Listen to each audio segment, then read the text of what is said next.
What is going on? Happy Wednesday to ya. Hope everybody is doing well. I'm going to try to get through this broadcast. Our computer, or not our computer, but our Wi-Fi is pretty wonky. Today's the fourth day of rain, so the Wi-Fi usually goes to shit. Um, what are you going to do? So we're going to try and get through this. Also, at the moment, Eddie is not here at the moment. He will be back. He had to run over and do some stuff. Hey, Heather. That's right, Nicole. It's wonky. How you doing, Nicole? What is going on? Let me get me pop out chat from D Live, then we can get started.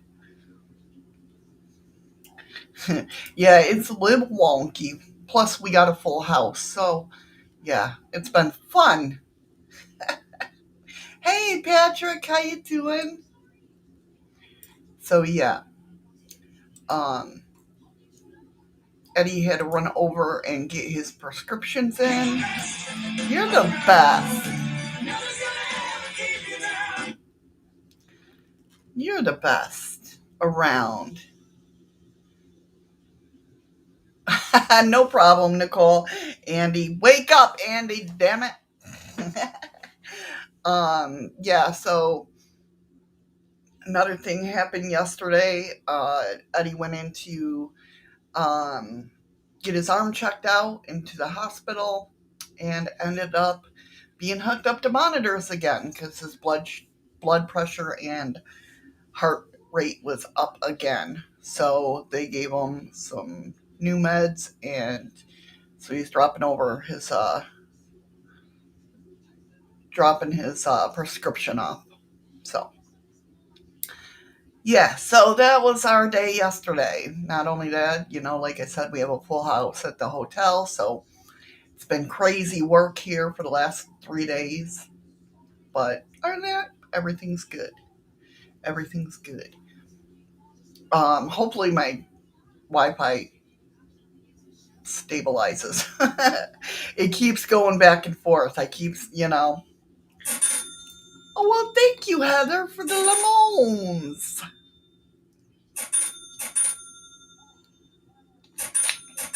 Yeah, he got new meds because of the fact that uh, he's got to take a blood thinner and a heart rate stabilizes his heart rate or something.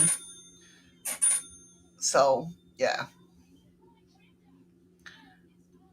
So now we're just trying to go and get some healthcare insurance and everything like that because his blood pressure medication costs $500. Yay! Thank you, Patrick, for the ice cream. Thank you so much, hon. We appreciate that. Thank you. Yeah, so we're doing it. We're doing it. You guys are awesome. You guys are awesome. You really are.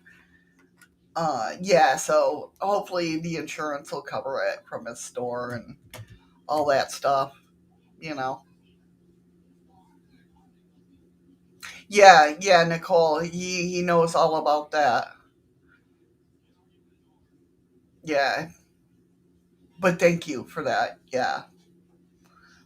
He yeah, they warned him and everything. He's got the whole packet. Yeah.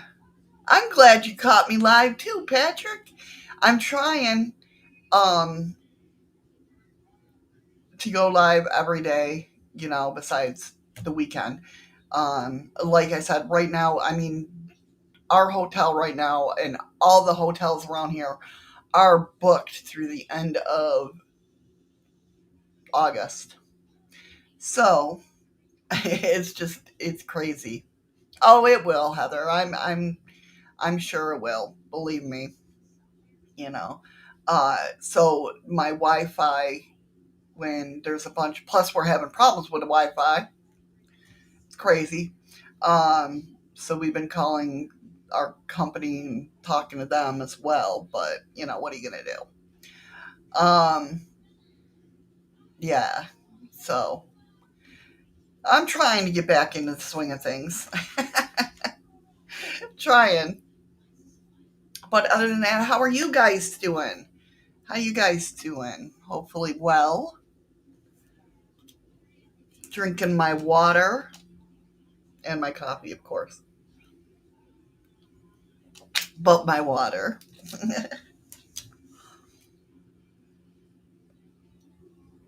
You guys doing good? I hope so. I keep watching the Wi-Fi because I'm scared it's going to go out. It's very weird. Even before the show, Eddie's like, "Are you having problems with the Wi-Fi?" And I'm like, "Pretty much, pretty much." So, but anyway, on today's show is all about aliens. We're talking a former U.S. Air Force member claims that she worked on a secret moon base. Then we're talking the Ilkley more alien creatures, real aliens photographed in the alien abduction of Philip Spencer. The Atalanti UFO case. Fleet of UFOs landed and strange humanoids were seen in Greece.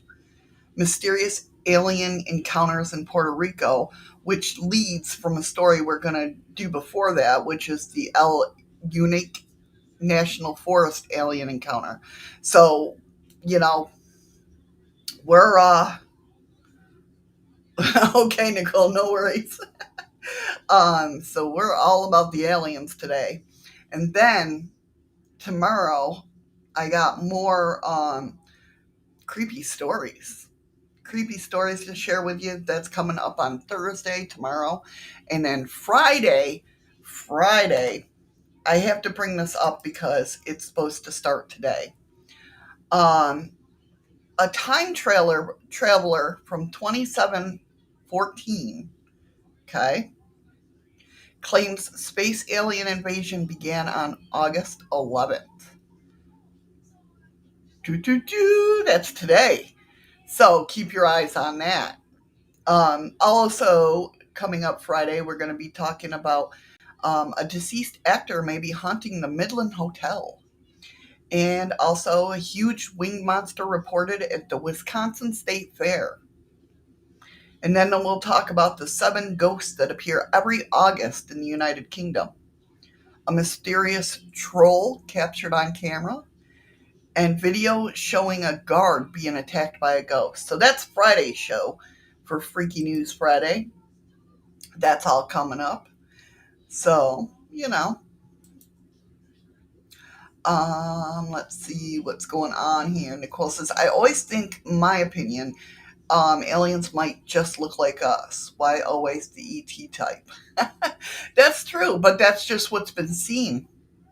You know what I mean? People have seen the Greys. People have seen the reptilians. People have seen the Pleiadians. So, the Pleiadians, as far as I know, most of them, or the Nordic, look like us. Hey, Sophie, how you doing, hon? Welcome, welcome. Patrick says, I'm still getting rid of water out of my body. Went from 300 pounds to 198 pounds today in only 5 weeks. Or 5 weeks. That's, wow, Patrick. Damn. Yeah, me too, Heather. I'm looking forward to that. But yeah, I hope you're doing well, Patrick. I really do. Um, yeah, it's been a crazy couple of months with health issues from everybody. That's been crazy. I hear that Eddie. Eddie. I don't know why I said it like that. But anyway. So yeah, so a good couple shows coming up. Working on stuff for next week as always. you know. Sophie says, in a bit of pain with my hip and back, but getting there.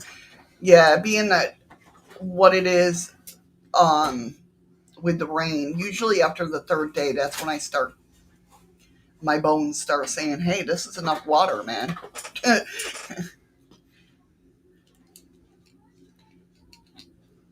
Yeah, I know, Patrick. It's been crazy. I don't know if you know, um, but Eddie, I don't know. Does Patrick know about your heart attack? I don't know. Eddie had a mild heart attack, what, last Tuesday? Last Tuesday and then yesterday. Yeah, and then one yesterday. Thank God he was already going to the hospital to get his hand checked out. But what scares me about Eddie's heart attacks is basically he has no symptoms.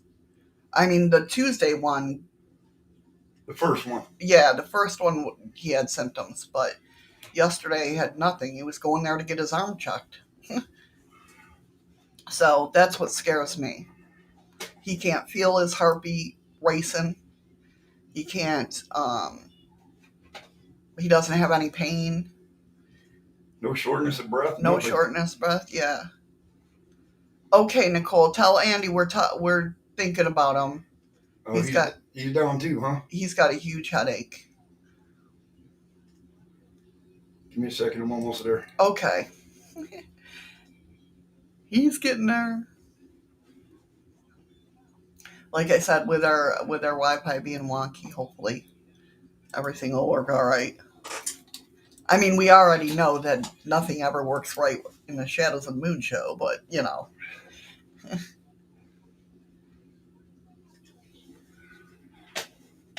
But yeah, so a good couple days coming up of stories, and then next week, like I said, I got some more good stories coming up. So yeah, it's gonna be exciting. Hey, Freaky Geek, how you doing? How you doing today? Oh, I hear the bloop. Is your mic off? Yep. Okie dokie. And there he is, the man of the hour, folks. Well, I don't know if I'm the man of the hour, but...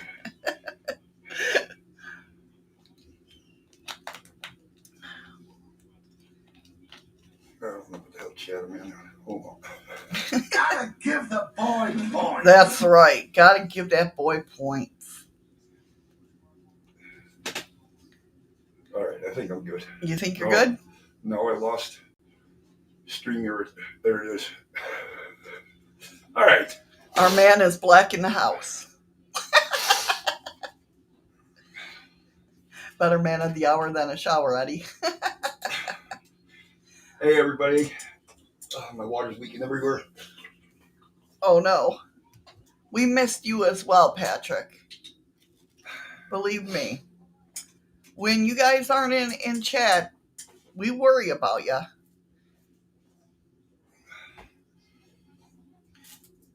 You good over there? Hell no.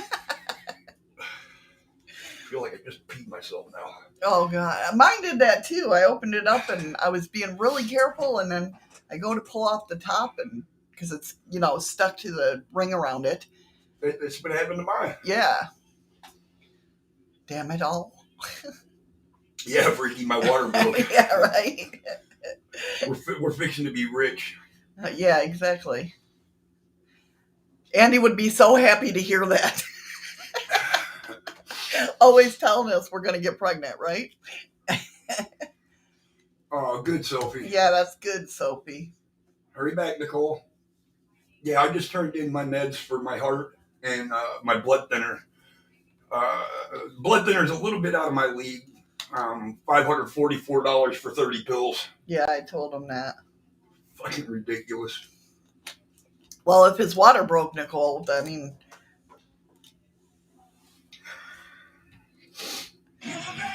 You're the best.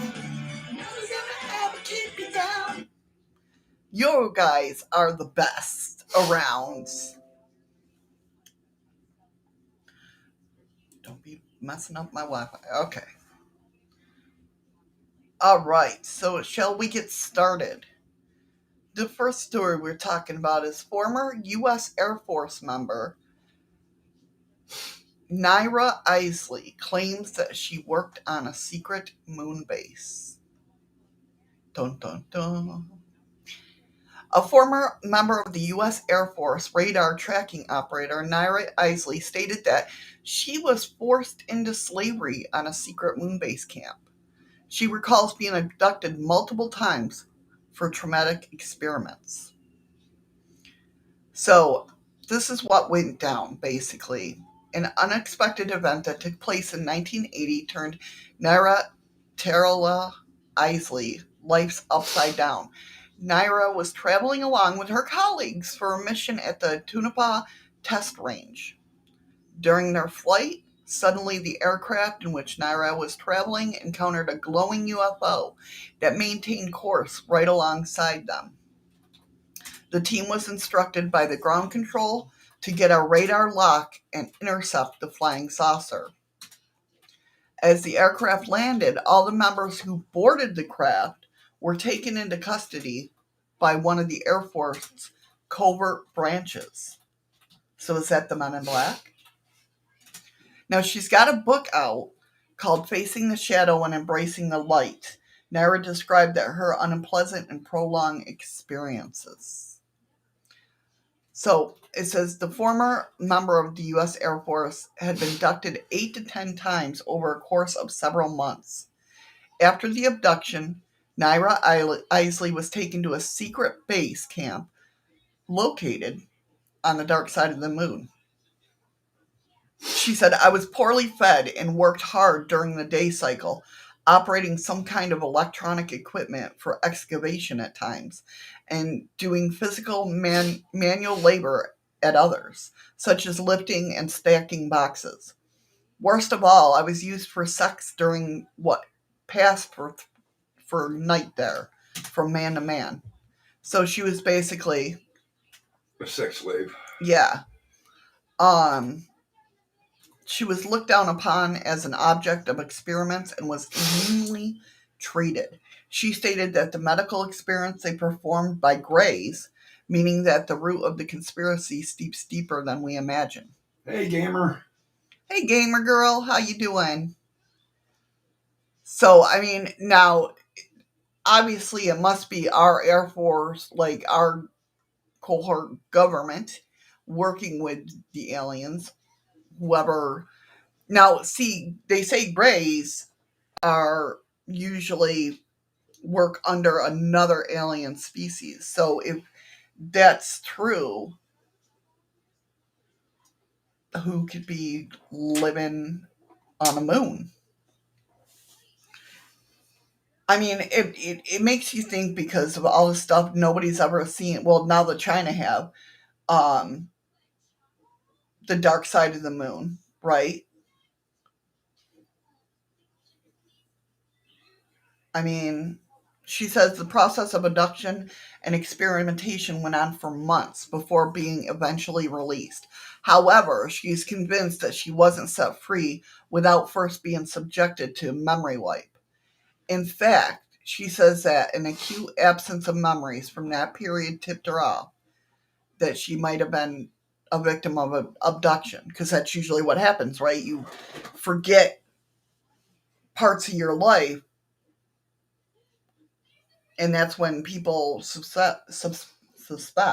See, I wish I had known this story the other day because I read something on Reddit just the other day about a woman who was kept captive inside of a fake alien base. Really? Yeah. And I can't remember the name of the story. I wish I could remember it. Huh. That's weird. So she goes on to say for a period of 3 months in 1980, Isley had no memories, although at the time she was working for the U.S. Air Force. She said, I was scared. I knew I had to get back to my daughter, so I was pretty compliant. I just didn't want to do anything that would get me killed. Discouraged and hurt by the time she had lost, Niara Isley underwent hypnosis and recovered her suppressed memories. It seems that they attempted at wiping my memory, but it was unsuccessful. Along with Niara, there are many abductees who are convinced most, if not all, abductions are actually performed or supported by military forces worldwide. One of the popular conspiracy theories is MILABS, military abductions. And they hypothesize that such abductions and traumatic experience are more common than we think. So through Niara, it's a weird spelling. It's Niara. Niara? Does that sound right? Niara? Niara? Maybe. Well, she brought little evidence to support her testimony. Besides her testimony, she did bring up several interesting points. The presence of a joint reptilian gray human secret base on our satellite is scary, and the abduction phenomenon is alarming, to say the least. The base camps being run by humans is horrifying. Now, we've heard about that before, about reptilians and gray working with the government. You okay? Somebody not? There's a news fucking thing on the TV. That might be that scheduled, is that the scheduled test? It's a periodic test. Yeah. But I heard it go off. Go off. I know, Patrick, I know. They do it just so I have to try and say it. It's torture. That's right. But no, we've heard about the government working with the reptilians and the greys. We've heard about it. You know, the abductions that we go through are, I think that's why some people say, no, it's our military that's abducting us. You know what I mean? Because they are working with that. You never know. Well, it's not unbelievable for the simple fact of a lot of their memory. They can't remember anything. You have a civil warning on your TV. No, it wasn't a civil warning. It's a weather forecast. See, what happened was when we had that big earthquake and the tsunami warning, I guess some people that got the warning message wasn't supposed to get the warning message, so they're trying to get the system right. Yeah. Yes, Heather, that's exactly right. They have to keep you on your toes. Yes, they have to keep me on my toes and put in weird words and, you know. It says the perspective of unwilling carrying memories of being forced into slavery and routinely experimented on something else. It's the seed of paranoia. Well, what Niara Isley says, if what she says is true, then we're all living on a web of lies that's spun by our own people. So what do you guys think? Yeah, I think we're abducting our own. I hear that more and more not. Hey, Spitfire, how you doing? What's up, Spitfire? Right, Nicole, you're right. She's hits it right there. Experiments are not new. They're always been used in world wars by military and governments. Yeah, and I think they're just up in the game, right? Yeah, exactly, Patrick. Patrick says it said that militaries from around the world work with aliens. Yeah, we've heard that multiple times, and I believe it is true.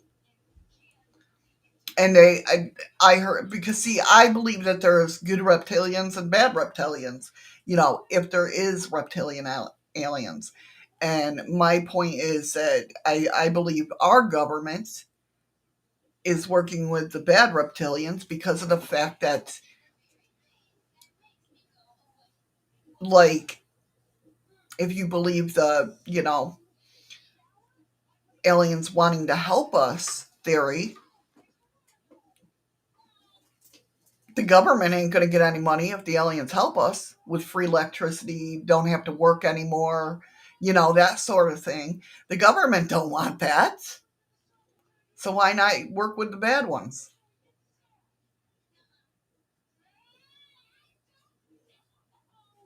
You know, so Yeah, exactly, Patrick. There's good and bad everywhere. Yep. But I just believe that our government is so coerced, not coerced because they did it on their own accord.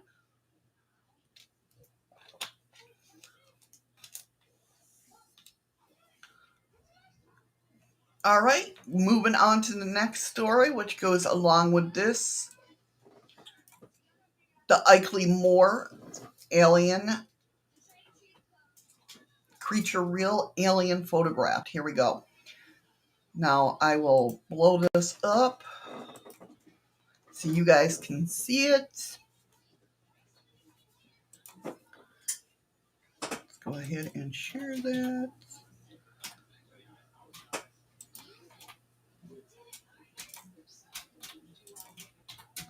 So this is the picture he took. Give me 1 second.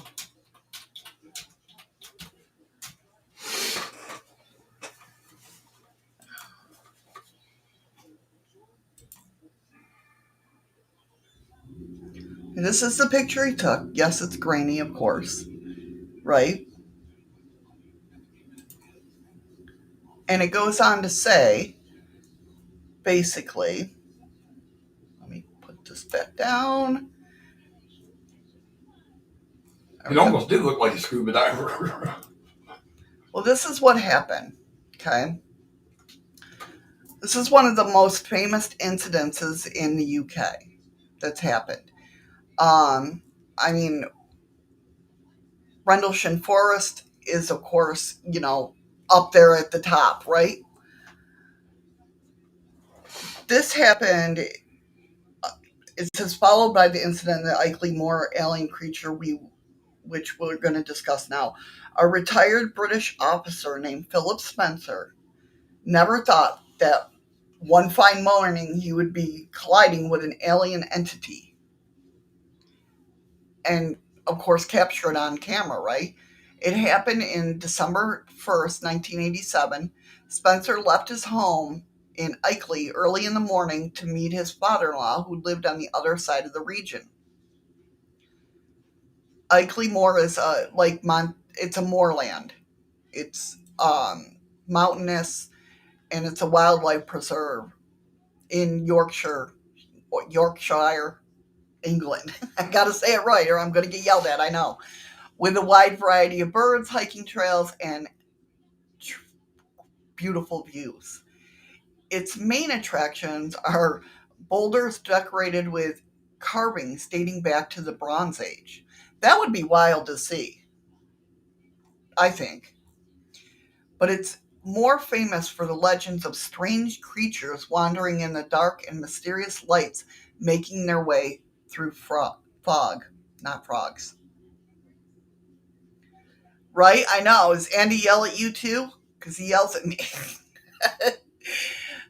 So the site is located just 21 miles from the British Air Force Base on a hill over which UFOs have been spotted at least several times. So it was still very dark when Spencer drove along the road and passed the wastelands, and it was at that day immersed with dense fog. Not frog. He had a camera on his seat next to him as he hoped to take pictures of local landscapes on the way. When Spencer drove past a place called White Wells, he suddenly noticed a strange creature on the side of the path with long arms that almost reached the ground. The creature reminded him of a monkey in socks. Hey, Terry. The popular hey Terry, how you doing? The popular, the plush toy, the sock monkey socks. You know what I mean? Do you know what I'm talking about, honey? I think I do. Yeah. It's a gray monkey. That's right, Freaky Geek. Frog is the new fog. To further surprise Spencer, when he looked in the direction of this creature, the creature moved and waved its hand, as if greeting him. In the next moment, the man grabbed his camera and managed to take only one unfocused picture before the strange creature disappeared somewhere. According to Spencer, the creature had large black eyes, pointy ears, and oddly long arms. He also described it as having short legs and feet, which it only had 2 toes, making it look like a forked hoof. Here's another image of it. It's the same picture, but it's like lighter.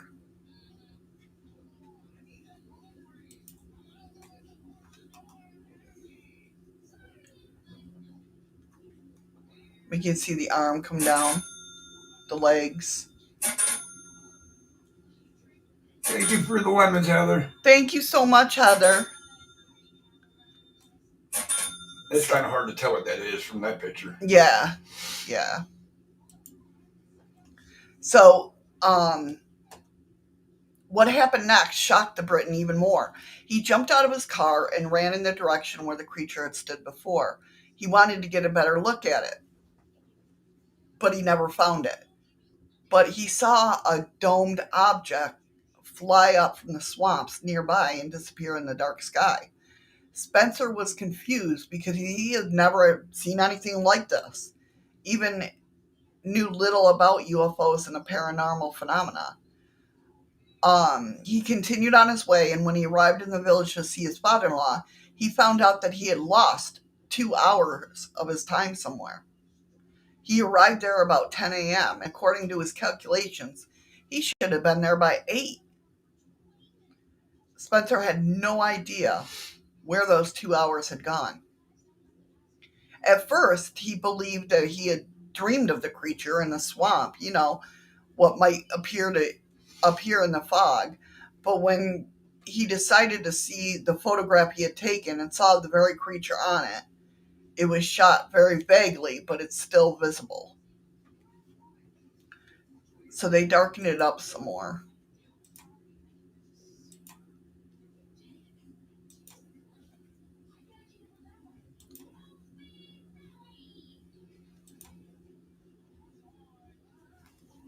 Can you see that? Whoop, wrong way. Looks like a deformed midget. It looks to me like I see like this. I don't know if the creature is like looking. Oh, maybe that's the eyes. But it looks like it's looking sideways, right? And this is like a beard, like a little what do you call it? Not a troll, but like a gnome without his hat. Yeah. Do you know what I mean? Let me see if I can. But see, like the eyes are here, and then the beard comes down and goes up, kind of like you fold your chin. But I think these two things are the eyes, and it's looking like straightforward. But yeah, look at that! Look at that! What the hell is that? It's a fucking club hand instead of a club foot. Right? Look at that foot. He said it only had 2 toes that he could remember. That's wild. Heather says it's the keyboard elf. Right?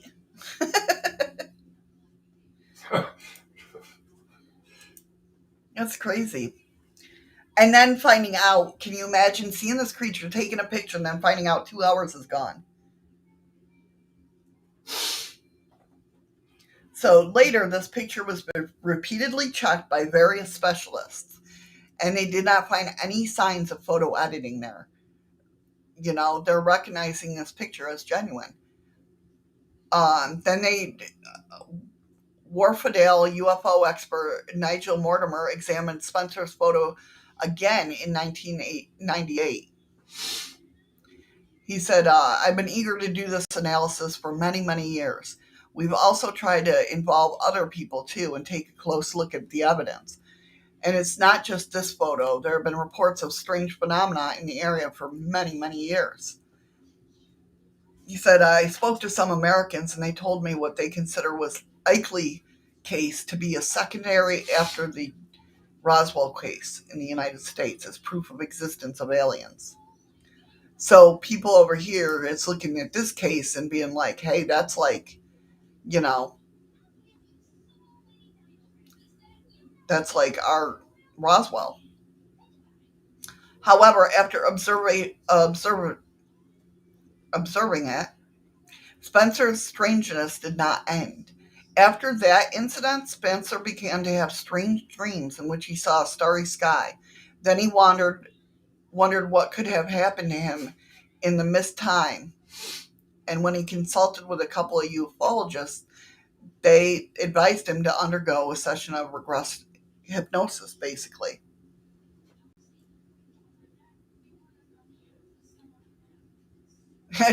Terry, I can see it. Look at this sock monster. So, are they trying to do hypnosis after people experience this, or what? Yeah, they want to see if because they have no memories, right? He just knows that he should have showed up at 8 a.m. and he showed up at 10. So during the session, Spencer remembered what he photographed, or what that after he photographed the creature, it did not disappear, but in fact, it came very close to him. So I'm walking through the swamp. It's pretty windy here. Of course, he's under hypnosis at this point, so he might talk a little funny, you know? He's like, I'm walking through the swamp. Oh, it's pretty windy here. There are many clouds. When I walk up to the trees, I see something. I can say it's green. It's moving towards me. Oh, I can't move. I'm frozen. It's still coming towards me, and I cannot move. I'm paralyzed, and everything has become indistant. Hey, Cassie. Hey, Cassie. See, now you say he's walking through a swamp? Um, yeah, that's what it is. It's like moorland. Now, see, right there, some people are going to automatically relate that to swamp gas. Right. And now I'm floating through the air. I want to go down, and these green creatures are walking in front of me, and I don't like it. I still can't move. I see this green creature in front of me. Oh God, I want to go down. There is a big silver saucer, and there is a door in it. I don't want to go in there. Now everything is darkened. So it turns out that these creatures basically kidnapped Spencer and carried him to their ship. Then Spencer recalled that he was examined inside of the ship, and these green creatures then showed him a film about the catastrophe that will happen on Earth if people do not stop population growth and environmental pollution. After that, he returned back to the swamp, blocking his memories of the abduction. In the years that followed, Philip Spencer is one of the few abductees who have produced evidence to support his encounter with aliens. So, what do you guys think? I don't know, cause this hypnosis thing and everything before it, could memories that he thinks he saw could have been implanted into his head? But he took that picture. Yeah, like I said, if he's walking through a swamp, 90% of the people are going to blow that off as swamp gas. Okay, but what's that picture of then? If he's walking through a swamp, a lot of people are going to blow that and say that's swamp gas. Even though they say it's authentic, a lot of people are going to just dismiss it because they don't want you to know the truth. So they're going to try everything they can to convince you that it's not what he thought he saw. Okay. Do you understand what I mean? Like the weather balloon incident. Right, yeah, I know. Hurry back, freaky. Hurry back, freaky. I don't understand like how they can dismiss the photo as swamp gas. I don't get what that it's bubbling up. It could be that. The weather balloon situation. And come on, they try to pass it off as pieces of an alien spaceship. Right. And it worked. Right. Or no, they tried to say it was a weather balloon, and the dude in the photo knew damn good and well that this is not what we found. Right, yeah, yeah. But I get what you're saying now. Yeah, they just might shrug off the photo. They're not afraid of the truth, Patrick. They're afraid of us finding out the truth. Right. Because they're working with the bad alien.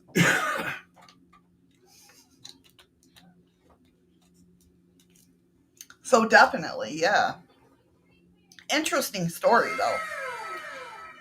Thank you, Nicole, for the diamond. She says, hugs from all the 10-toed monsters in here.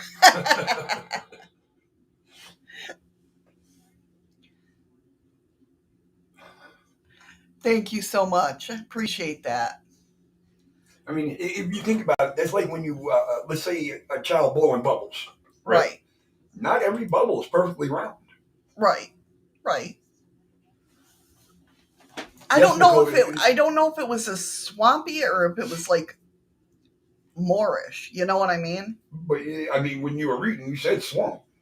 That's why. That's why automatically I thought a lot of people are just going to think of it as swamp gas. But I don't think it's swampy like we think it's like we're thinking cattail swampy. Do you know what I mean? So you're thinking more of a marsh than a swamp. Yeah, because if you look at like the one picture, hold on, let me blow this up here. If you look at like this picture and see the ground, Okay. it looks like there's a walkway. Do you know what I mean? But maybe all that other stuff is like grass is in a swamp or a marsh. Right, right. I don't know. Interesting story, though. Definitely interesting. And I mean, this guy was a police officer. Oh yeah, because cops ain't corrupt. I'm not saying that, but come on, I was giggling. I know, but I'm not saying that. I was saying basically, you know. But it's hard to say when if you lose that much of your memory.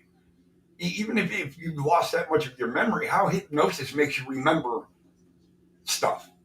You know what I mean? Right. Well, that's kind of like you going through your Rolodex. It's just somebody helping you go through your Rolodex. Freaky Geek says it looks like sand dunes in the desert.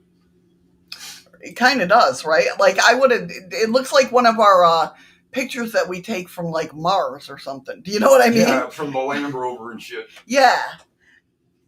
Yeah. Oh, did you read about that? I was going to bring that up on Friday's news. How the rover took samples of this rock, and now the samples are gone. Like it shows the tube that it's in is empty. Oh, so the rocks just disappeared. Apparently. Imagine that. Right? So now we're leaving from the UK and going over to Greece. It says the Atlantean UFO case. A fleet of UFOs landed and strange humanoids were seen in Greece. It says the Atlantean UFO case is considered the most important UFO incident in Greece and one of the mysterious cases to all occur in Europe. You're right, Sophie. But that was a good movie too. The Fourth Kind. Yeah, that was a good movie. But I think it was called Gnome, wasn't it? Yeah. No, it was called Fourth Kind, but it happened in Nome. I thought it was called Gnome. No. The Fourth Kind. No. Okay. Turkey Grease. What? Is that No, freaky? not. Yeah, of course it's freaky. I just got that too. Okay, so this is a report from the Greek army, which states that on the night of September 2nd, 1990, a fleet of compromising between 12 to 17 unidentified flying objects were observed in multiple locations in mainland Greece. After flying over Peloponnese, this fleet turned and headed north. Around 9:30 p.m., while flying over the town of Atalanti, which is located about 150 northwest, it's 150 kilometers northwest of Athens, one of the UFOs began to separate from the fleet formation. Several witnesses mentioned that the color of the ship appeared to have some kind of, the color. Where did I even? Oh, right there. Several witnesses mentioned that the ship appeared to have some kind of problem as it changed its color to red and appeared to have like caught on fire. At the same time, there were 3 explosions in the sky. Other reports speak of like a metallic noise. The report continues and documents, according to a witness, the ship landed on top of a hill where there is a small church in honor of Elias, located a few kilometers from Lanty. Residents who observed the incident from a distance of approximately 1 kilometer informed the police immediately about what was happening, but the location was very difficult to access at night. Once the ship was seen to be in trouble landed, the rest of the fleet was motionless in the sky above the hill, likely an apparent attempt to protect the landed UFO. The concentration of the ships on that hill illuminated the area so much that it allowed witnesses, mostly farmers, to see the objects. They described the UFOs in a round and similar and in the size of a tractor, or approximately the size of a tractor. According to one of the witnesses who were in the area and managed to get much closer to the landing site, he saw some strange being, short humanoids that seemed to be working on repairing this ship. The incident lasted from 9:30 to 3 a.m. Wow. The humanoids managed to repair the ship and then the entire fleet took off at once. They wasted no time, and they, the people that saw it, they wasted no time. And basically, once the morning broke, they headed up to the site.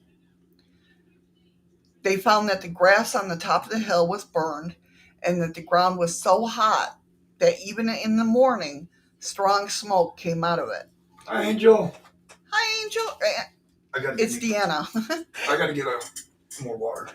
Oh, okay. And at the place where the UFO was being repaired, people found objects such as cables, metal parts, and very I can't even say that, artifact that looked like a sea sponge. So there was an artifact so there was cables, some sort of metal, and an artifact that looked like a sea sponge. I know they are always watching. I'm trying to think what the hell. What the fuck? What could be the sea sponge? That's weird. There goes my camera. Is yours going? Yep, you're going blurry. Shortly afterward, the Greek army issued this report, which focused on the findings. So the pieces include a copper plug, diameter of 11 centimeters, engraved with the writing in Arabic.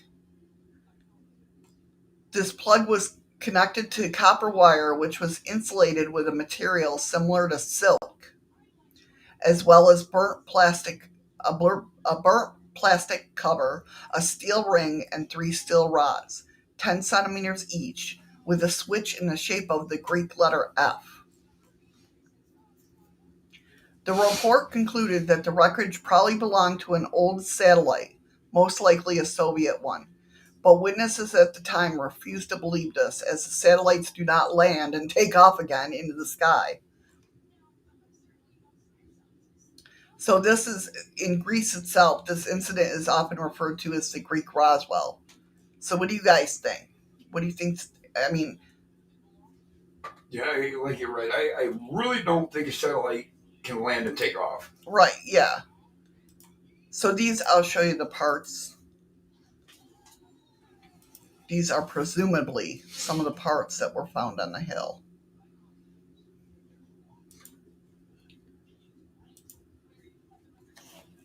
Scroll that down a little bit. Okay.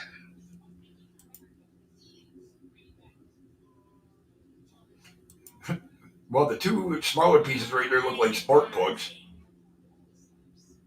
And the 2 on the left there could look like it could be part of an exhaust system from a car. These are tiny. Hey, Ron! These are tiny, though. That's the thing. I'm just saying what they look like. Right.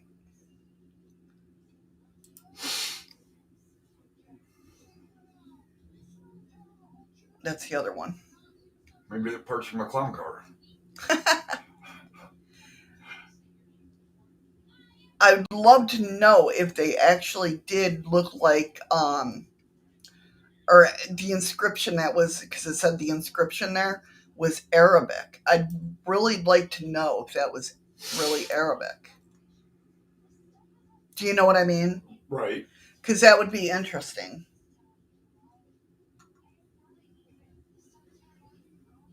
Where did it say that? Hold on one sec. Let's see. Yeah, a copper plug, diameter of 11 centimeters, engraved with writing in Arabic.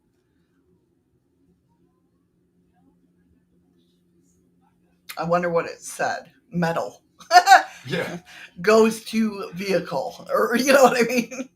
If return to. And that's the thing. If it was written in Arabic and they're saying it's a satellite, why would they say it's a Soviet one? Most likely a Soviet one, if it's got Arabic writing. Maybe that's what it says. Made by Made Arabians. Made in Soviet Union. Maybe. Oh. All right, Freaky Geek, hurry back.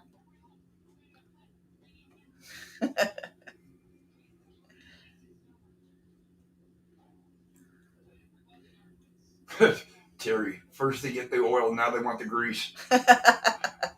Right? Yeah, the Soviet Union didn't use Arabic writing. Yeah, did they use Arabic? I don't know.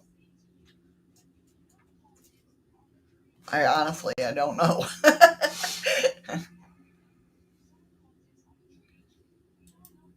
All right. Next one on our list is the Yunque National Forest alien encounter. Camping groups attacked by aliens. Sounds like a campfire song. Right? So, the National Forest Yunque is formerly known as the Caribbean National Forest. It has a territory of more than 28,000 acres of dense tropical forest in the northeast of Puerto Rico. It's the only rainforest in the U.S. National Forest System and the U.S. Forest Service, as well as the largest rainforest in the Caribbean and the largest piece of public land in Puerto Rico. The park is located around two mountains, one of which is called Yunque, which means anvil.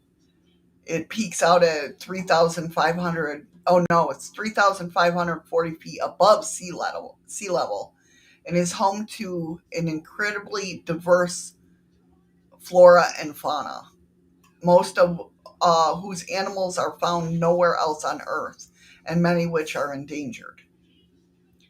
The scenic spot is popular with tourists, but it's also a place where reports of UFO sightings, unexplained disappearances, strange creatures wandering among the trees, chupacabra sightings, cattle mutilations, and the location of an underground alien base, so on, come from this place. All in one place, man. We might have. I'm not going to Puerto Rico. We couldn't afford to go to Puerto Rico. Oh. We can't afford to travel 6.5 hours from here. What do you because everybody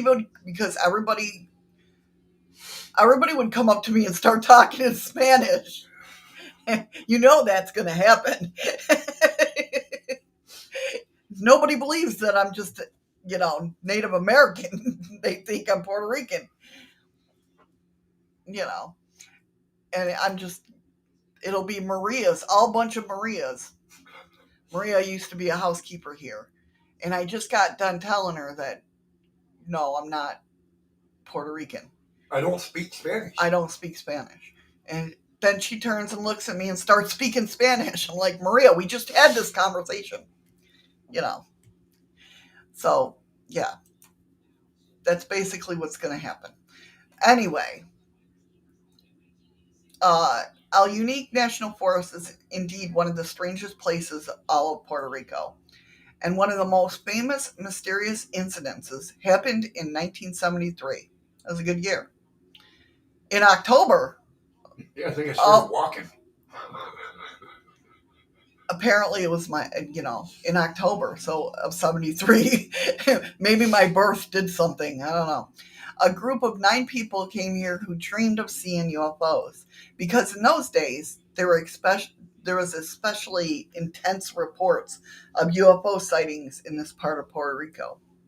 In addition, the people of the villages located near the forest, as in those days, began to complain again that someone's mutilating and kills their cows and goats. And of course, they blame the notorious chupacabra for this. I can teach you how to swear in Italian, but that's about it. From the very beginning of this journey, its participants began to see something unusual and even surreal. Okay.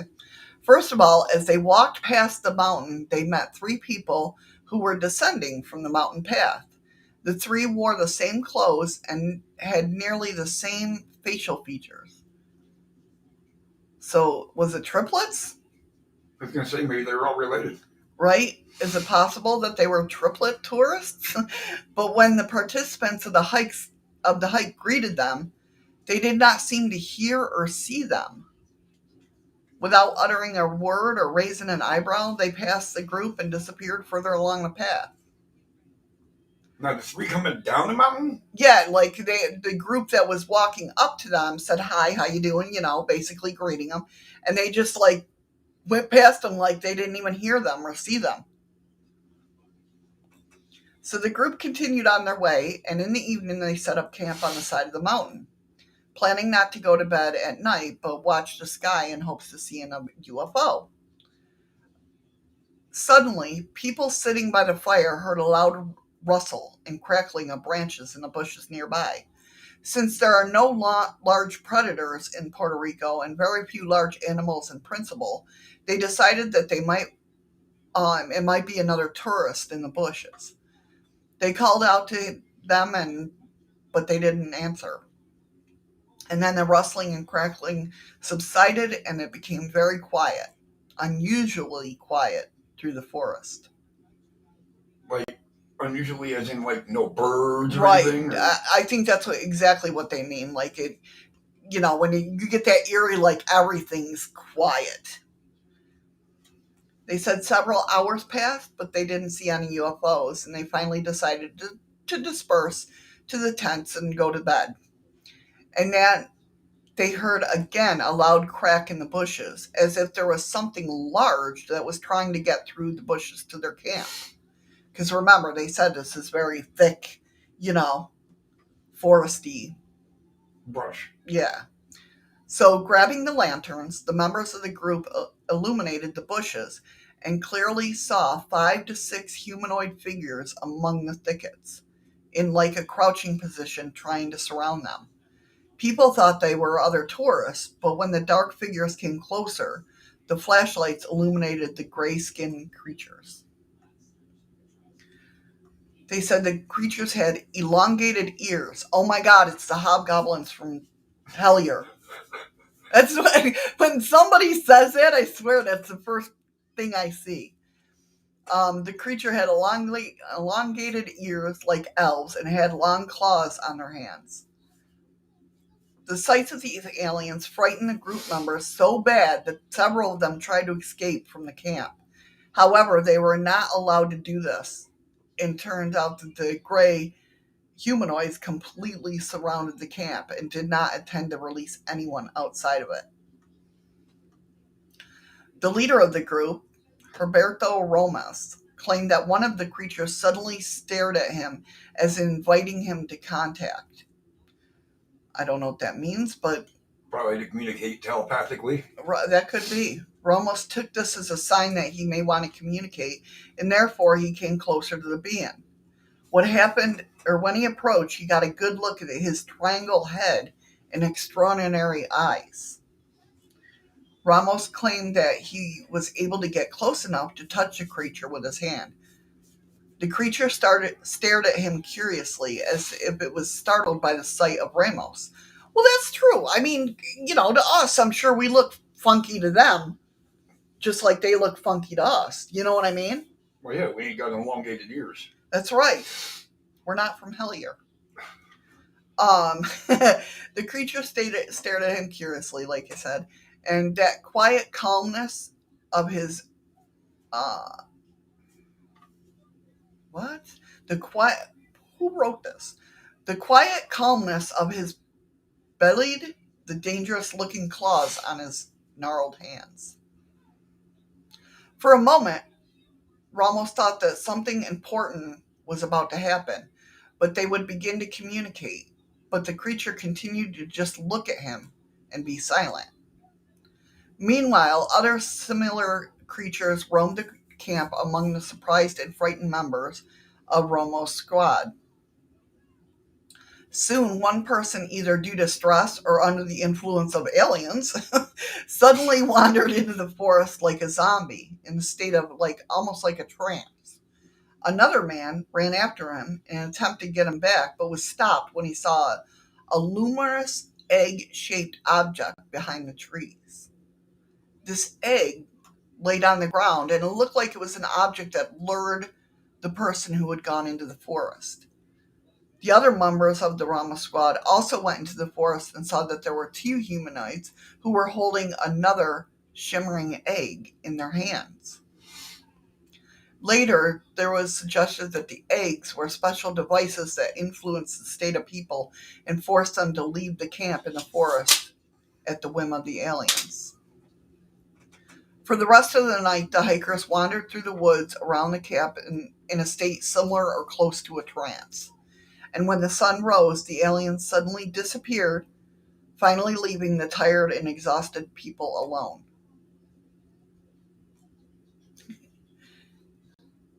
It says when Ramos and his people came to their senses, they found out that the ground around the trees were trampled with strange footprints, as the creatures that walked here were very heavy.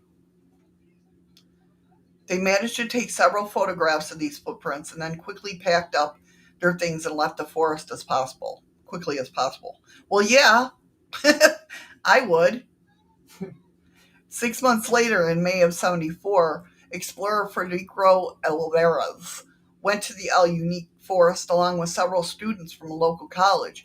He had heard about the aliens that Ramos group met here, and he was eager to see something too. When Alvarez and the students were just approaching the forest in their car, they saw a very tall humanoid that crossed the road right in front of their car and disappeared in the bushes. Alvarez immediately braked, and then he and the students spent a long time walking through the bushes and tried to attempt to catch this creature. But if he was very tall, what the hell? They found tracks and walked along them until the cliff, and then the tracks disappeared as if the creature disappeared into thin air. So here's a picture of what they kind of said the alien looked like. Right.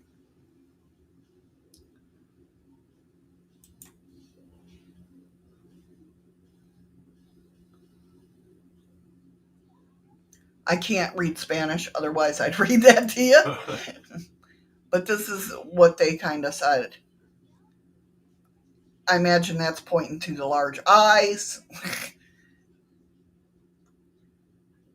But see, these do look like the goblins they like in Hellier. I mean, obviously they're alien, but do you know what I'm saying? Yeah. Those ears. I'm telling you, it's those ears.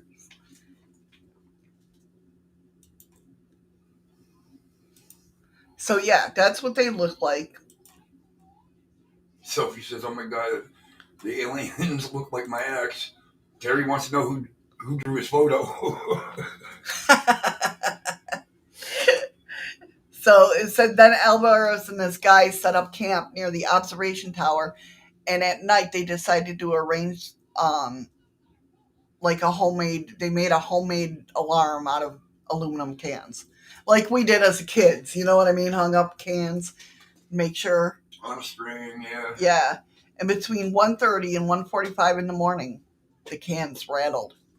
The students hesitantly descended the tower's observation deck and witnessed a disturbing sight.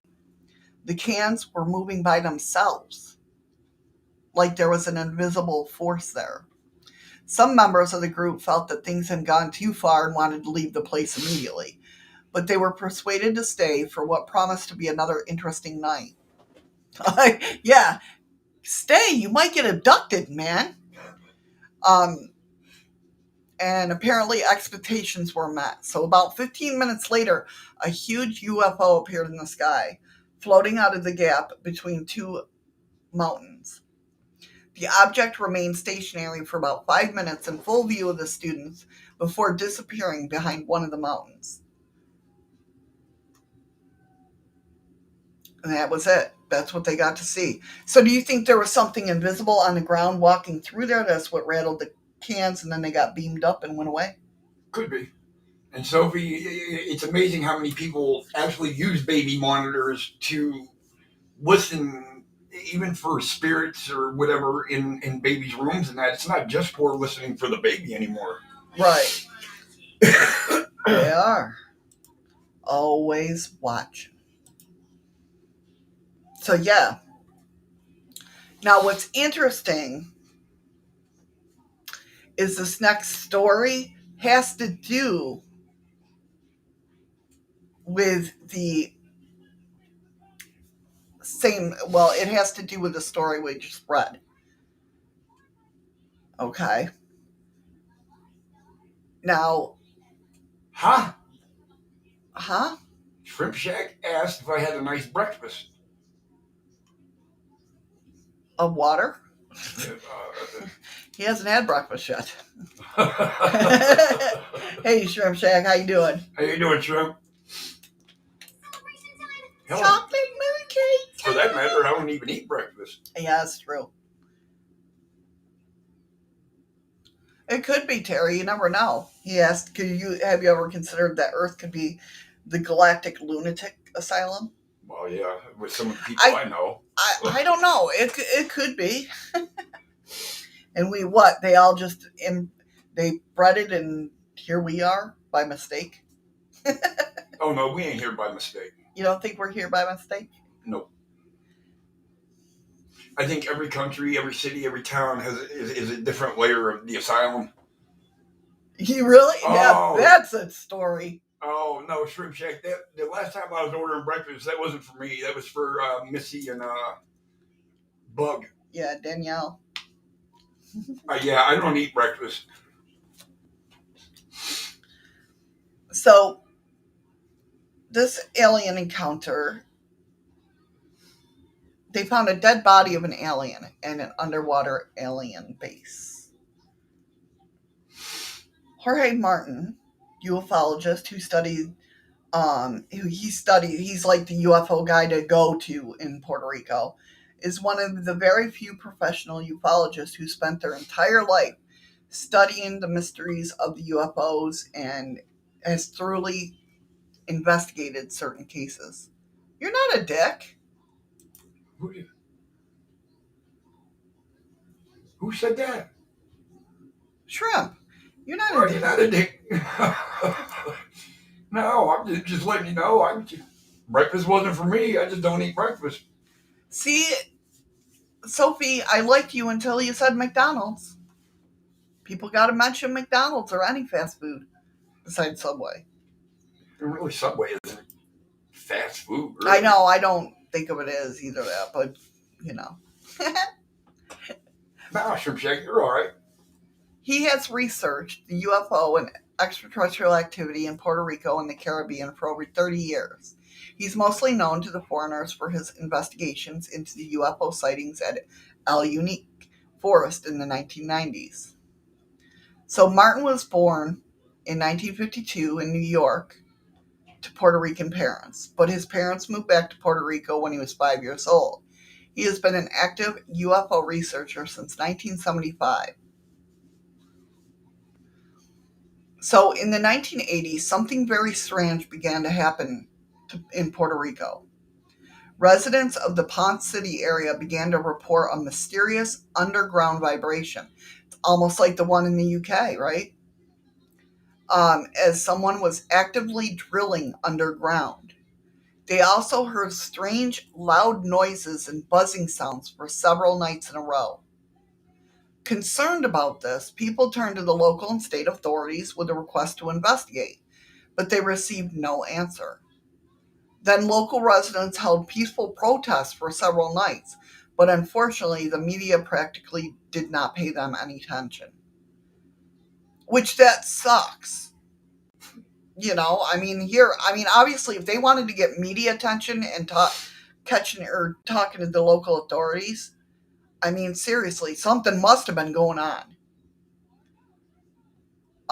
So anyway, the strange noises gradually stopped and the people calmed down. However, for Jorge Martin, this case was this is the very case that made him plunge head over heels in the UFO topics. He interviewed people, looked for similar cases in the past, and soon found out there was a group of islands situated nearby to the place of the incident where the UFOs and various anomalies are constantly seen. During his investigation in 2012, Martin came across a photo and he saw a mysterious structure under the islands, which, in his opinion, were artificially created objects. These structures were located south of the city of Ponce, extending east of the islands of Veraguas in Puerto Rico. One of them was a very flat and straight line, the other resembled square structures. "What is this?" Martin asked. "Is it a secret U.S. military base? Or is it an alien submarine base?" So here's the picture of that.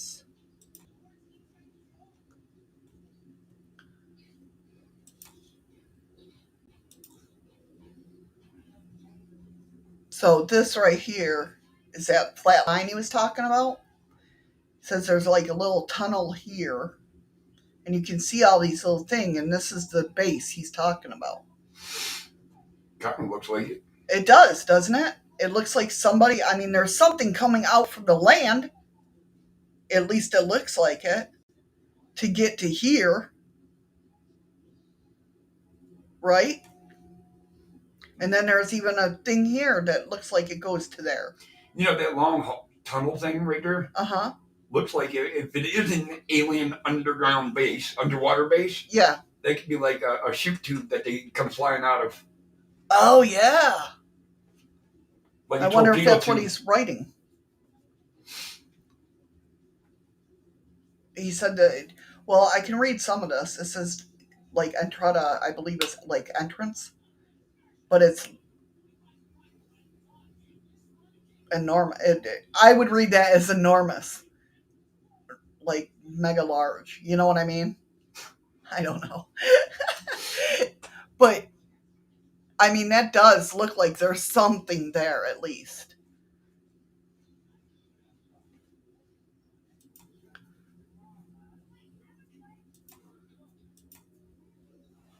So, Martin initially believed that a secret U.S. military base was more likely than what it was. He believed that these structures are part of a U.S. Navy station, which recently occupied the Roosevelt Roads Naval Base in Sebia, an island, or in the east of the island.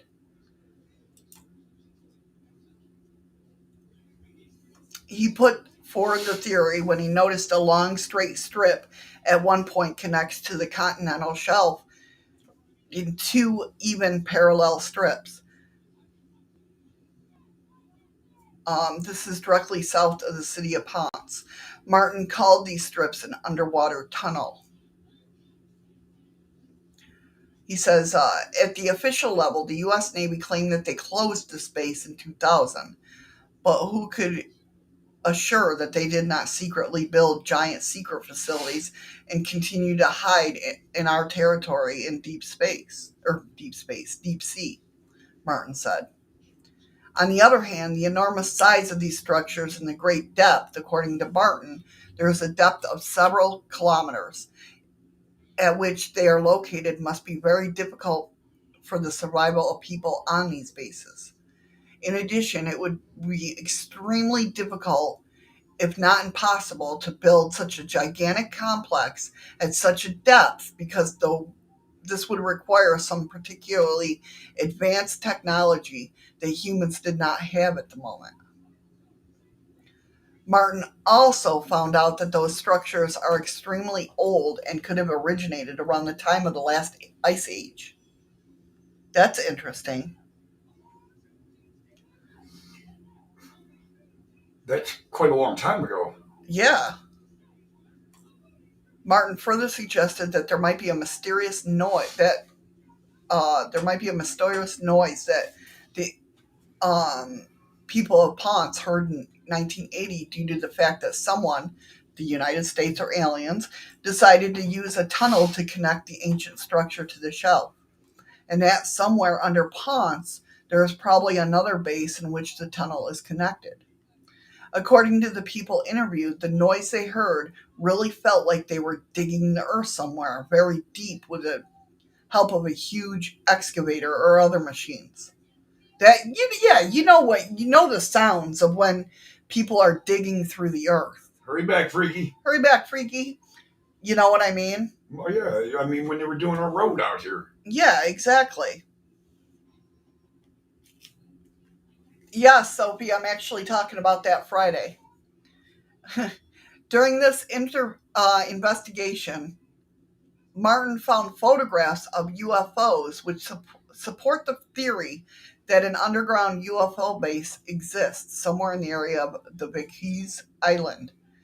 These images were taken back in 1996 by astronaut Story Musgrave's camera from the space shuttle during NASA's STS-80 mission. I hope they all open up at once. Please do. Yes, thank you. Here's where, so the U.S. took these photos.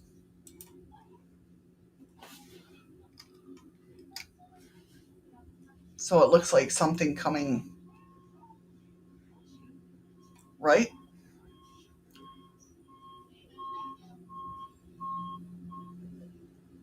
Yeah, it looks like something coming underneath. Do you see that? What are you thinking about? Doesn't look like it's coming from. It looks like it's falling. But this is all towards the water. These are the islands. Remember, this is from space. Okay, but it looks like it's leaving the island, not going towards it. Right, yeah, this is the island, and it's coming this way. It's coming out of here. Do you understand or no? Obviously, I just said the same thing. It looks like it's leaving the island, not going to it. Right. But it's weird how it's got to be getting closer to the surface because if you look at the pictures, that third picture, it's getting larger. Right, yeah, exactly. So that's what made him think that it was a UFO base.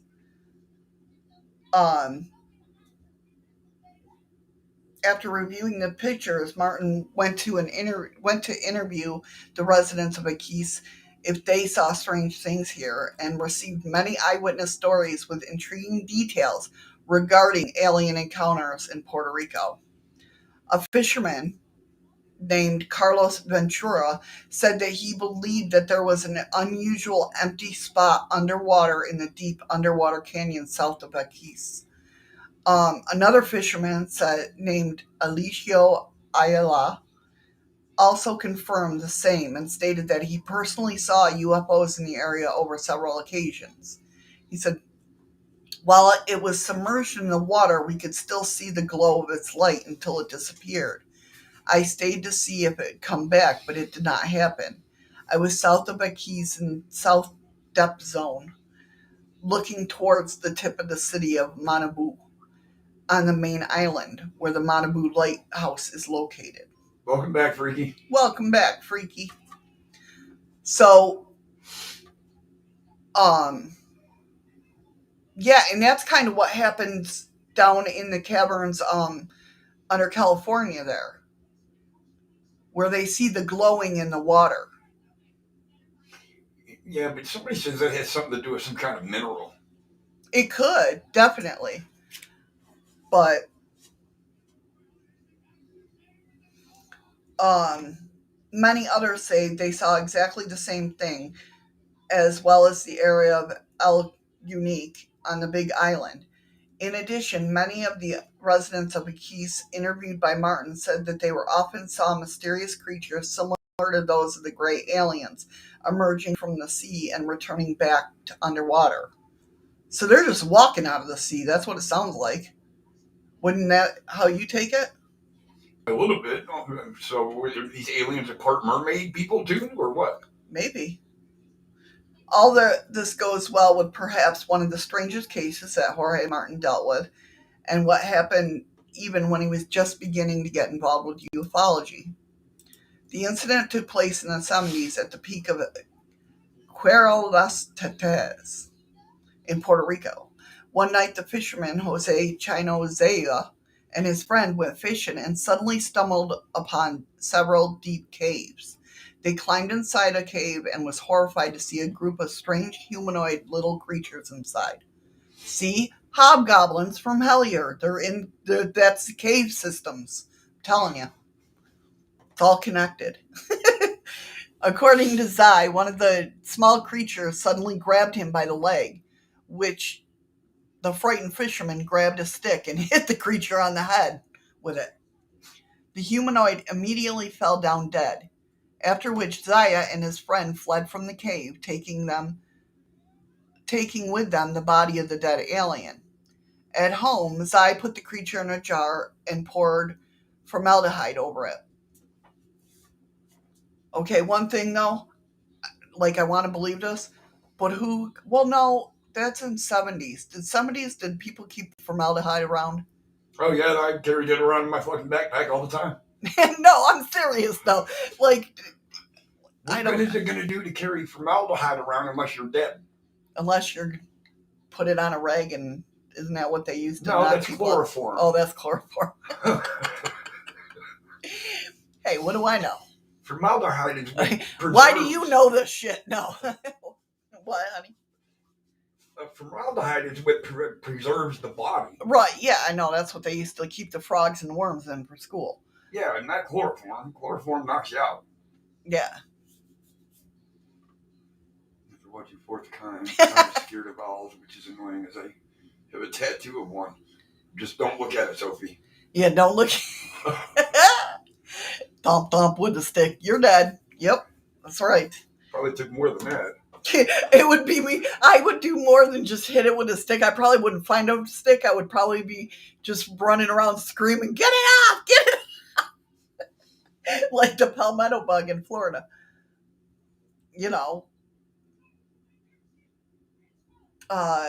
Patrick says, when it comes to aliens that are in water, for me, they must be creatures that live mostly on land. Otherwise, how do they build their tech? That's true. Well, they got a base underwater. Right, but how do they build it? How do you think they built it on dry land and then carried it down there? No. Yeah, if you're a mortician, you'd have it, yeah. But I don't know. You know, back in the day, they had some strange tinctures there. So they had what? Tinctures.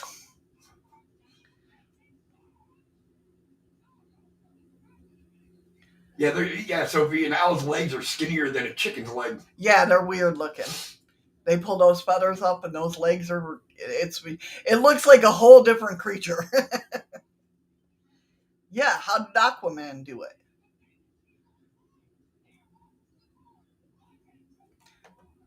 Huh? You gonna answer? I don't know, he's fucking fictitious. The base underwater is a large ship? Hey, that could be. Could be a downed ship. Yeah, no. So at home, Zai put the creature in formaldehyde, and a few days later, he felt obligated to report the incident to the local police headquarters in Las Ochenta, near Salinas. Officer Osvaldo Santiago was involved in this case. He visited Zai and examined the strange, unearthly creature. Zaya was scared and asked the policeman to take the creature from him. He admitted that he was afraid that the other creatures would come looking for the dead compadre, which I could understand that. I'd be like, San Diego could not hide the details of this case from his wife, who in turn told about the strange event to a famous local businessman who wished to remain anonymous. So the whole district soon learned about this creature. As for the jar with the remains of the alien, at some point an unnamed businessman showed up to Professor Perez from the University of Puerto Rico and examined the remains. He said, "In my opinion, this is something extraterrestrial. His skull is too large for the body, and it's small and skinny, and his eyes are too big." So here's the picture. You ready, guys?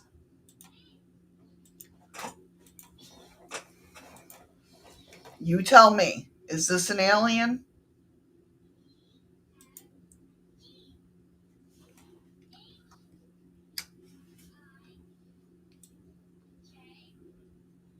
That's the little creature that jumped at him. Jumped on his leg and he hit with a stick. That looks like something. Yeah, it looks like something. It's creepy looking.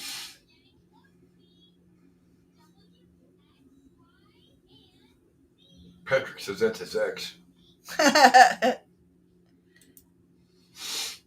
So what do you think, guys? Think that really happened? So it said around the same What's up, time. Nubs? Hey, Nubs!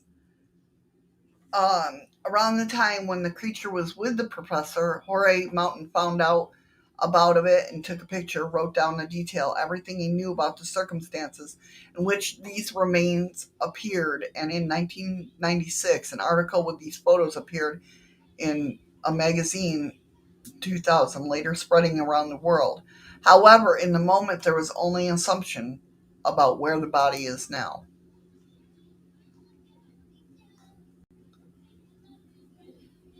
So what do you guys think? Was that an alien? What the heck?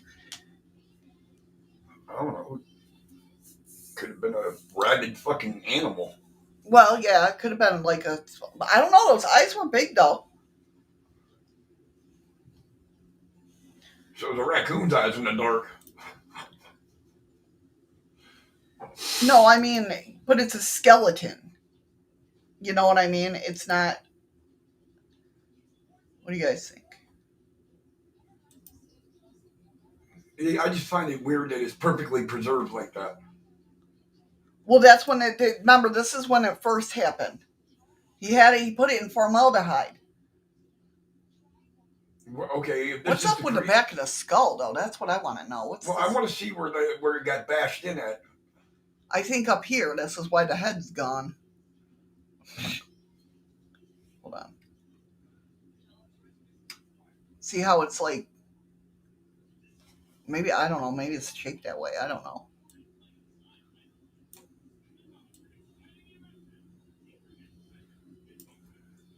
Patrick says that looks like the small mummified alien found in Mexico that is famous, Missy. Yeah, I know, it does. It reminds me of that. You can tell it's not the same one, but that does look like that other alien. You know what one we're talking about, right? Kinda, yeah. Terry says the Aztecs made art that looks similar. Could it be influenced by the look of the aliens? Sculpt. That sounds good, right? That one.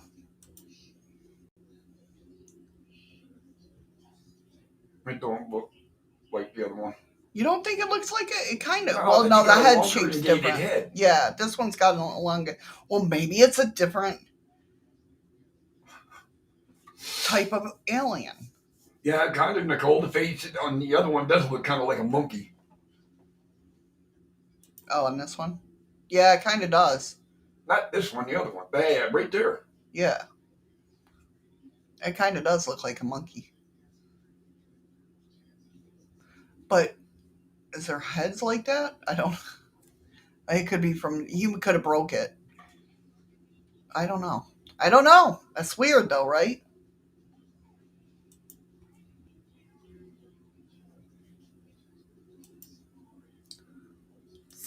pretty weird.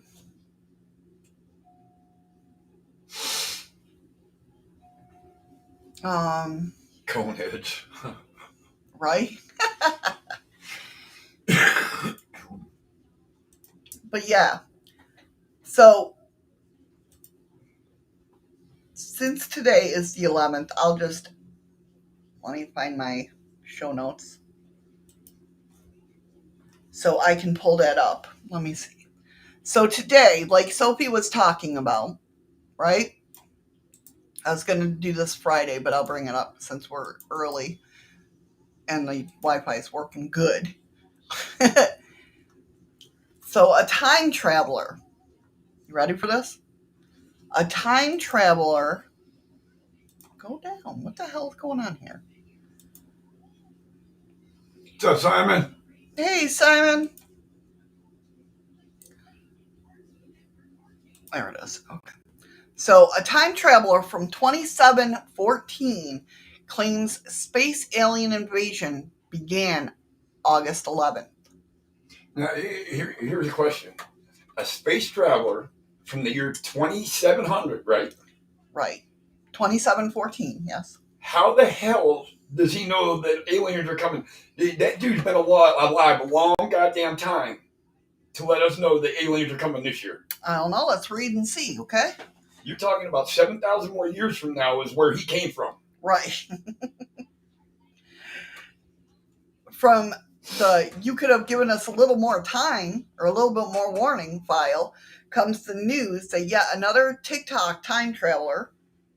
Oh, here we go. TikTok time traveler. It's gotta be fucking real. Has risen to the top of the heap by revealing what is going to happen in the future. In this case, as of this writing, August 11th, or today, according to Aesthetic Time Warper, that's his name on TikTok, who says, I'm here to help humanity. There is a lot you need to know. One of the things we need to know a lot of is sooner. Tomorrow is the day, meaning because he posted yesterday, today. There will be a very large meteor shower that lasts for 2 weeks. It is visible in the northern hemisphere and will contain the Nozick message. One of the meteors will look different than all the rest of them because it's a spaceship landing on Earth, starting preparations for the first Nozick War. Okay? Wait a minute, you say, probably multiple times. Could he be referring to the Perseid meteor shower that's going on right now? Yes, the annual event has begun, right? So he said, they write, why didn't this time traveler refer to by name? And then another TikTok traveler, that one time traveler who claimed to be from the year 2485. Remember we talked about this? Remember he was the one that was in the future and nothing was around him? Remember he went in that do you remember he was taking video? I was trying to play it on the show. Honey, do you remember? And it looked like a bunker. He went in an old bunker. There was like nobody in the town. I'm trying to remember. But anyway, he warned in April that the neurons are coming from Neptune in 5 years. And the war with them will cause pandemic known as the Nozick virus or Nozick virus. Exactly. I was just going to ask the same thing. Well, apparently just maybe Facebook and Twitter got shut down and TikTok's the only thing left. And now, do they collide paths at any given time traveling? How many time travelers do we friggin' really have? No, not with the drone. I know, that's what I'm saying. They're getting more frequent. No, not with the drone, but he was in the bunker and he was videotaping. So anyway, he brought up the fact back in April about the Nozick virus. What did we do to tick off the residents of Neptune? That's what I want to know. Apparently, we haven't done it yet. Well, until today, right? It appears the war will be started in the near future by something we say or do to the neurons. It's not exactly a surprise, right? I mean, our government sucks. Um, he said there's a lot more you need to know to help humanity. Who decided to shove this guy in a time machine with a to-do list from the future, and what makes them think we'll listen to someone on TikTok instead of a world leader or giant hologram or guest on a cable show or even a Kardashian?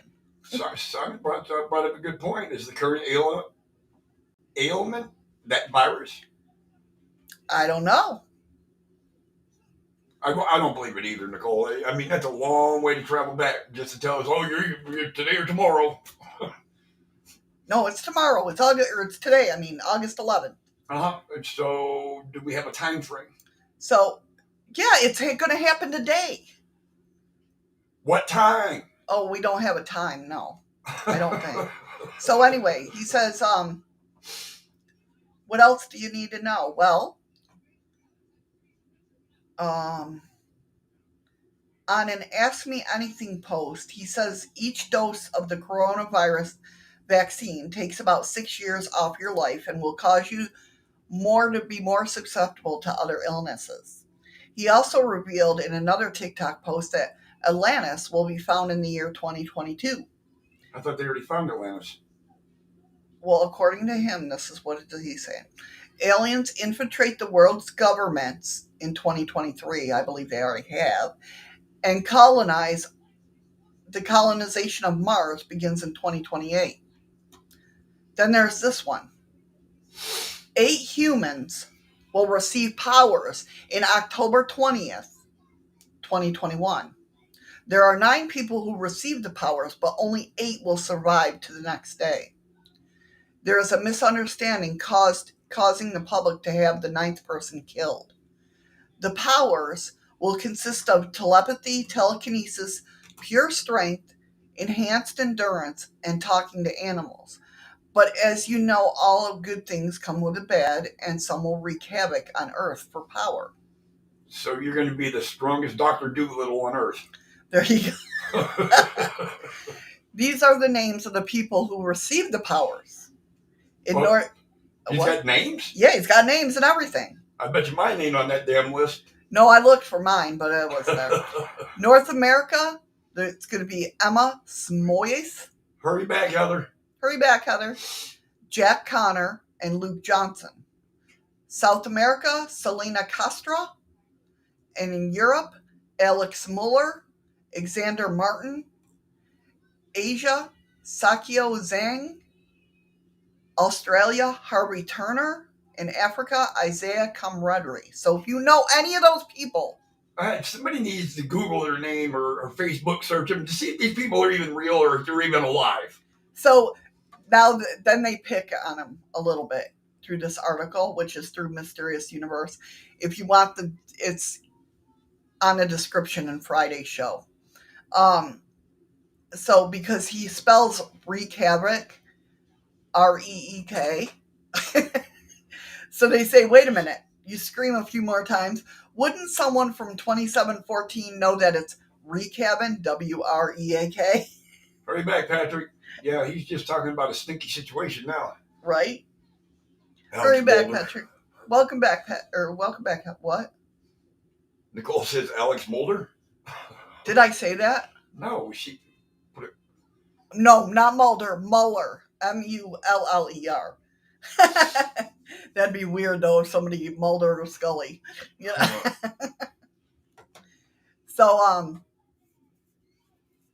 So it says, does this prediction sound familiar? It definitely does. Spanish for only survivor. The TikTok time traveler claims he's stuck in 2027 with no one else around. Made the same prediction 2 weeks ago. A bit without the names and details, but he said it. So are these TikTok time travelers trying to outdo each other? For what else? For what? Anything TikTok for views? views. Yeah. So what do you guys think? Are these real time travelers? No. Could they be all one person? Well, they could be, but I still wouldn't believe on them because I don't believe in their time traveling. Right.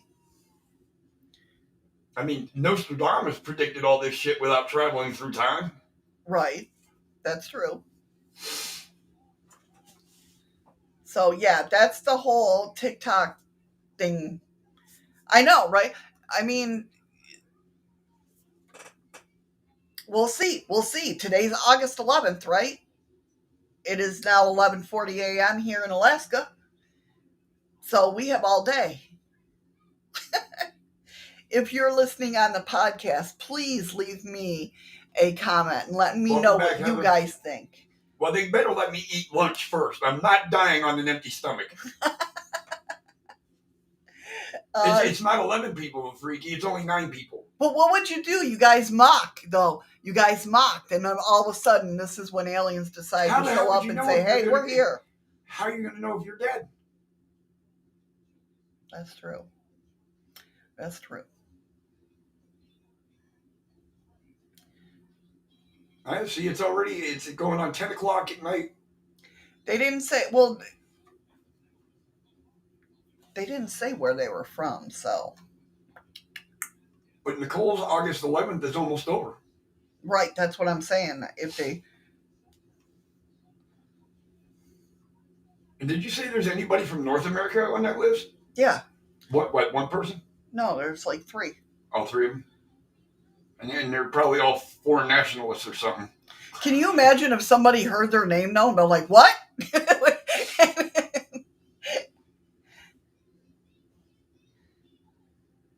You know you're dead when you never wake up. But here's the problem, Freaky. You never know if you don't wake up or not. Because even the deads are awake. The government in the 1950s, the government in the USA had barbecue alien in Area 51. We do have a barbecue, yes. But what I'm saying is when if they sit there and say, all of a sudden everything's unclassified, and they say, all right, here he is. There's the alien that came down today. This is it. It's real. What would you guys do? Prove it. Seriously, you got to prove it. Hey, I want to see this time traveler. Heather, that's not my PayPal. I don't. Wait a minute. Let me see. No, because I know. Hold on a minute.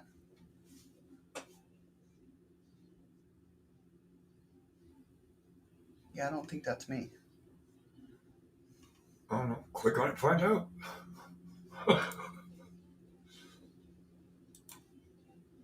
Yeah, I think it's all malarkey.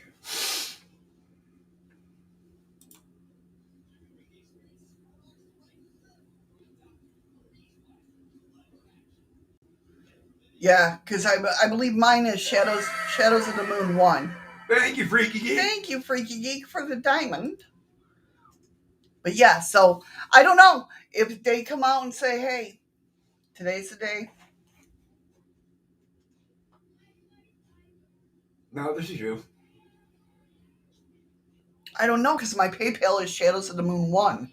Well, I click on it. Well, I think 2 different links go up, though. I've seen one that went up that said 1 after it. Yeah. Oh, that was a Twitter. Yeah, that's my Twitter, yeah. People... See, there it is. What's up, aliens? Hey, aliens, how you doing, hon? See, I told you, and it's before, it's 11:44 a.m. It's like, we got ya.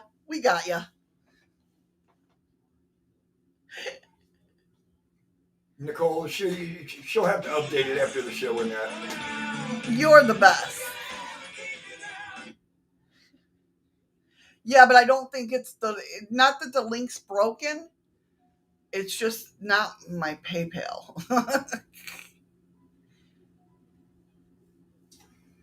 I don't know. I'll have to look.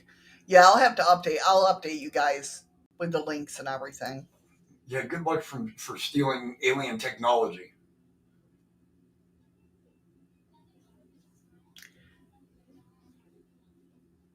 But that's the thing, Taz or Simon. what proof do you have that they? I mean, my personal opinion, abductions are us here on Earth. The ones that really fuck with people, basically. That's okay. Don't apologize, Heather. You're fine. It's not your fault. Um, I think aliens, at least some of them, but you do have your bad aliens. Don't get me wrong. Um, I missed that show, Torchwood. I so missed that show. Um, anyway, uh, I believe that there's good and bad aliens, but I think our government is working with the bad aliens. Of course, why wouldn't they? That's why we don't have free electricity and shit. Yeah.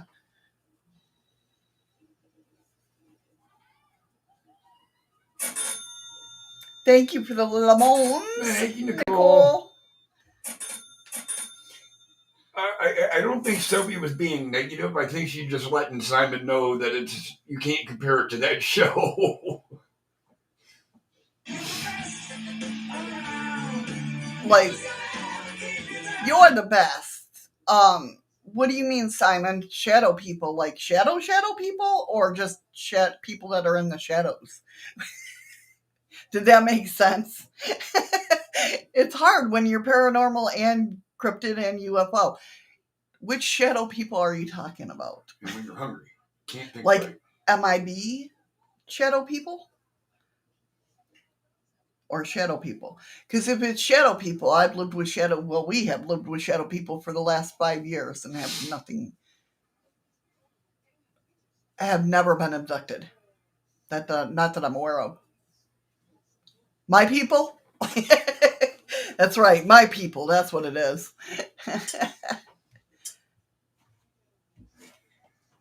I'm waiting on. I don't believe shadow people are hurtful. I've learned a lot about shadow people over the years. But anyway, you gotta go. Is that what you said, honey? No, I'm waiting for the pharmacy or Joe to call. Oh, gotcha. Yes, my people. You're not lying. You're my peeps. Well, that could be, Simon. That could be. I've had some weird dreams after watching some movies, let me tell you. Well, I had a weird dream last night. Yeah, and of course he's got to yell at me about it because, damn it, if I didn't put a chair in the bathroom. When you got a big bathroom, I'm trying to figure out why the hell there was a chair in there. And I knew I drug it out of the bathroom and threw it in front of the refrigerator, all pissed off. Yeah. Got up this morning, there ain't no fucking chair there. I knew I threw it there. Hello, Carabaldi. How are you? Hello. But yeah, I mean, so who knows? Well, there you go. At least we know that the time travel story was true. Earth aliens popped in. Yeah, that was funny. I know. I don't know. Something was hotted, though. I don't know how the hell that chair got in there. Yeah. No, he was going to blame me, though. I did blame you. I know. That's what I'm saying. All right, guys. On that note, let me get over to D Live. Start chatting up the hype. Get yourself some lemons. I'm waiting to catch it. I'm trying. Who are you going to call? Not the government. Yeah, no, not the government. Man, I don't think we got alien busters yet, so. Hey, you never know.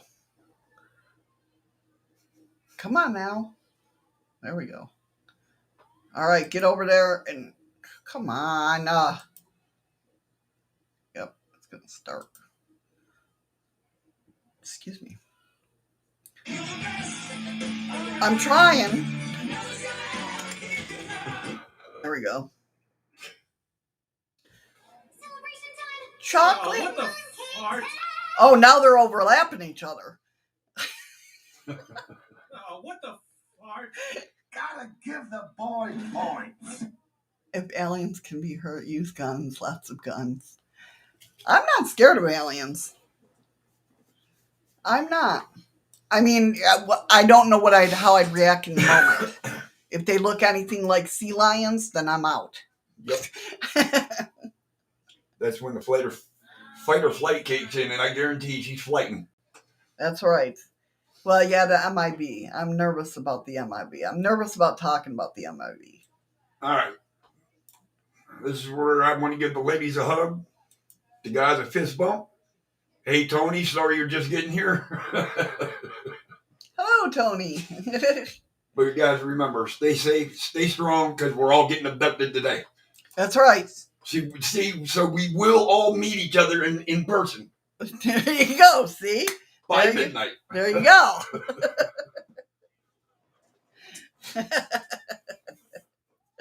Oh, you guys are awesome. So tomorrow we're talking some creepy stories. We got some wicked ass stories to talk about tomorrow and figure out, right? Welcome back, Patrick. Welcome back, Patrick. Get over to D Live, hurry up. Yeah, get over to, he is on D Live. I'm like, get over to D Live, and I'm like, It's showing him on YouTube online. He's under a restream bot. Oh, there he is, I see it. Yeah, you see, we'll see who doesn't show up here. We'll know you've been abducted. Hey, maybe they got the names wrong and you got the superpowers. Let us know if that happens too. But if you're listening on the podcast, please leave a message. Let me know what you guys think. I want to know. Today's the day, guys. All right, so here we go. I'm going to go ahead and open up the chest. I have clicked on it. I appreciate you, Patrick. We both do. You got 20 seconds. Click on that chest if it hasn't popped up. Get your lemons. Them two annoying aliens would give me back. Nicole says, I got the power. That's true, Sophie. They would actually pay people here to take me back. You're awesome, Patrick. You guys are awesome. Thank you so much for being here. See, We Simon, you appreciate worry me when you start talking about my balls. Yeah, see? All right. So we got Nicole got 89.2, Heather got 51.7, Patrick got 37.6, and Freaky Geek got 30.1. Awesome sauce. You guys got lemons. All right, guys. With that being said, thank you so much for being here. You guys are freaking amazing. Amazing. If you were new watching the show, welcome. Please feel free to jump in the conversation and go crazy with us, I guess. Anyway, we will talk to you guys tomorrow. Again, thank you so much for being here. And yeah, take care, be safe, and remember, find something today that makes you smile with your eyes. Mwah. We love you guys.